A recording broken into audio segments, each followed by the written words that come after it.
बच्चों, आज से लाखों साल पहले हमारी प्यारी दुनिया में डायनासोर हुआ करते थे। वो हर जगह रहती थे। इस जमाने में हर तरफ जंगल ही जंगल होता था। जहाँ जहाँ और भी बहुत से जानवर हुआ करते थे जो आजकल खत्म गए हैं, मगर इस वक्त डायनासोर का राज था। उनमें कुछ बहुत खौफनाक और जालिम भी थे और कुछ बहुत ही प्यारे और नाजुक। इस जंगल में फीट लंबा डायनासोर भी था जो दरख्त को ऊपर से खाता था, और कुछ बहुत छोटे छोटे डायनासोर थे।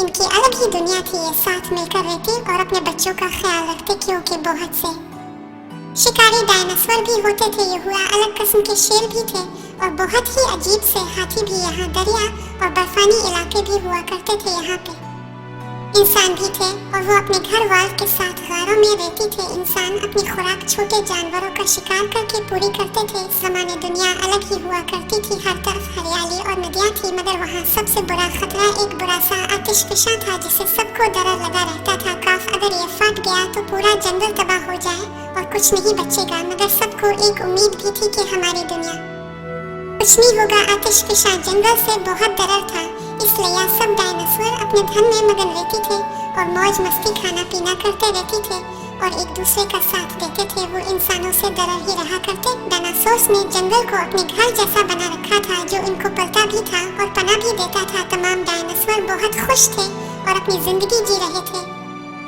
दूसरी तरफ इंसान भी आराम से अपनी रोज के कामों में लगे। इस तरह ये दुनिया एक परसुकून जगह बन गई। प्यारे बच्चों, आज के इस जमाने में जिसमें हम लोग जी रहे हैं, हमें भी चाहिए कि अपने साथ साथ दूसरों के लिए भी आसानियां पैदा करें ताकि हम भी इस अपनी दुनिया में रह सकें।